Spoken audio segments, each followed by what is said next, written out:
You know, guys, I've had this idea for a video for a really long time, but I never thought it would get this bad. But unfortunately, they're starting the season 0-6-1. I think it's time.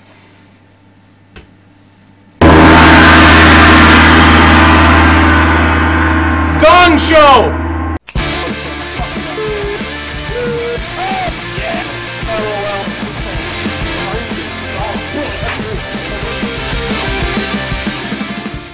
Sure, it sucks that the computer upstairs is broken, but I got a gong in the basement. Better get used to using that gong, buddy, because the Leafs suck. Dude, you're like the biggest Leafs fan ever. What are you doing? Not anymore, I'm not. So what, you're jumping ship? You don't even know what team you're supporting. You have a Flames hat and a Caps jersey. That's right, baby, the Calgington Flapidals. They're going all the way!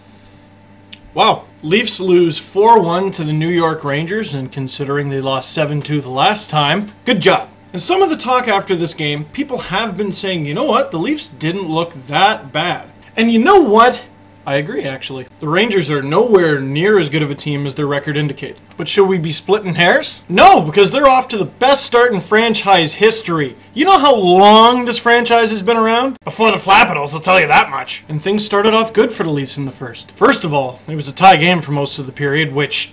big improvement on the rest of the games this season. Jason Blake had a good chance and Lee Stempniak was crashing the net. Defense seems like it's holding it together. Alright. Then, boom, they have an EBF, epic brain fart, and there's a 3-on-1 going down the other way, and Brandon Dubinsky does my pool well. Oh no, the Rangers oh, it was Dubinsky, good. And yeah, Ian White didn't play the 3-on-1 maybe quite as he should have. Joey McDonald maybe didn't square himself up like he should have, but in the end, guys, it's a 3-on-1. Don't criticize the guys in the camera shot. Criticize the 4 other Leafs that aren't there. Which brings me to truculence. There are several players on this Leafs team that embody several traits of truculence, but Ian White is the only player on this Leafs team that fully embodies truculence. He's one of the strongest pound-for-pound players on the team. He made the Leafs against all odds a couple years ago. Like, this guy was like 10th in the Leafs defensive depth chart.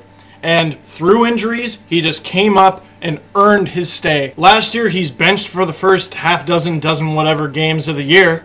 And then he comes in, scores a goal in his first game, playing on the wing, not on defense. Like, you want to talk about making the most of your opportunities, Ian White. And then yesterday, he takes a puck to the face. For kids that are just starting hockey, avoid that. But Ian White embodies truculence so fully that his mustache cushioned the blow. What? And I'm not saying Ian White for captain, but you name me one player on this team that embodies leadership and determination and hard work like this guy. Guys who only know how to fight, that's not truculence. If that's truculence, you might as well sign Brock Lesnar, send him out there, and don't even give him a stick. Guys around the league, David Clarkson, Milan Lucic, Vintage Ian LaPerriere, that's truculence. I don't even really want to criticize the Leafs play anymore. I feel like I'm picking on them. I don't want to say things like, whenever I see Mikhail Grabovski skating around the neutral zone, I want to play the Benny Hill music. But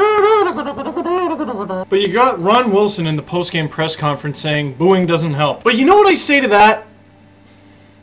Yeah, you're right, it probably doesn't. Stempniak acknowledged after the game, so did Wilson, that the fans are entitled to that. But I've gone from, like, miffed to really mad to bewildered. I genuinely think I might feel bad for these guys. Not because the fans are booing. If you want to boo, I encourage you to boo. Go Leafs go? No. Show Leafs show. As in, show me a win, and then I'll cheer. These guys must feel like...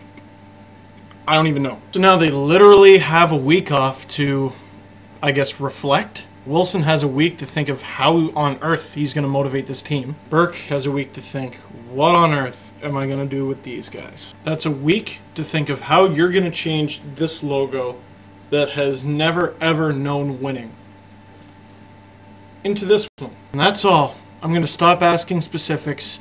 Tell me everything that you think. Actually, one little specific. What are you going to do all week? Peace. Let's see what happens next.